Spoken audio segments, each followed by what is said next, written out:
Hi, I'm Amy, and if you know anything about me, I over-engineer everything. So we have this bare conductive touch board, and it has 12 electrodes, and each one can play a different MP3 sound, and it's got a audio jack, and you just put the MP3 files on a SD card.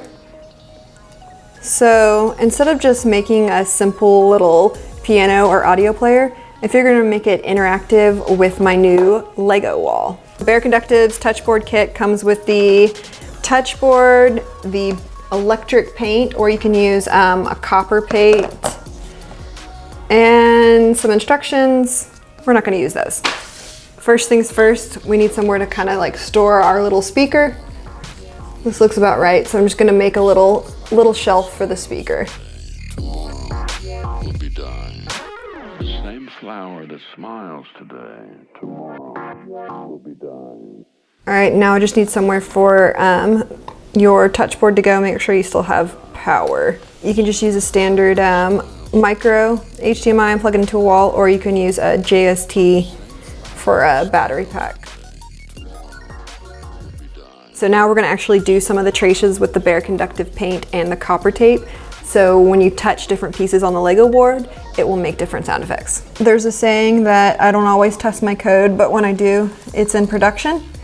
So we're going to make sure it works before we wire everything up. Let's test.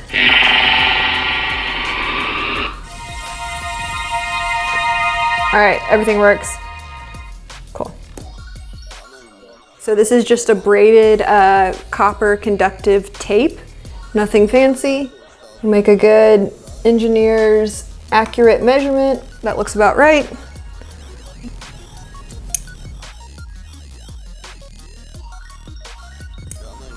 You want to make sure it has full contact with each electric pad.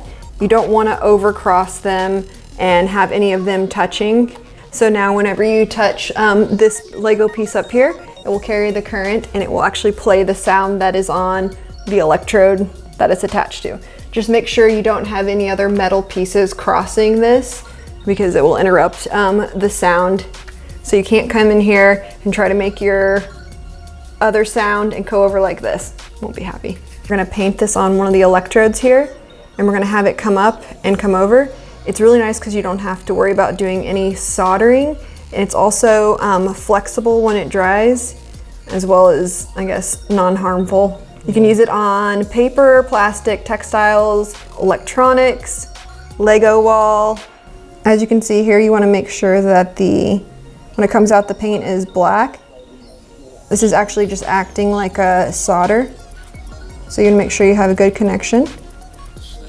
Then you can have it and you can just paint it. So just remember, if you have any space in between, this will not complete the circuit. You need to make sure that it's painted completely.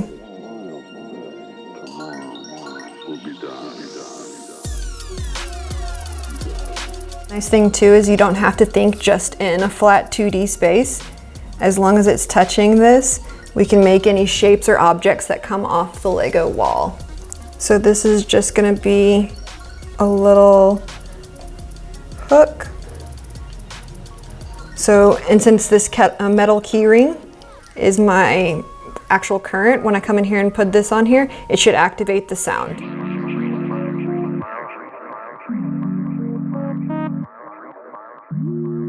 We're just gonna make a little bridge and build out from that. So we're kind of crossing everything, but we're going out in 3D space.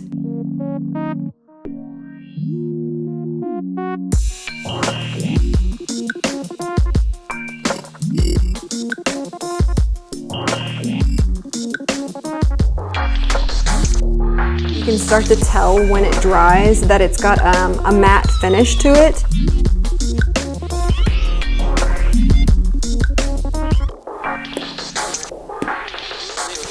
See if it works.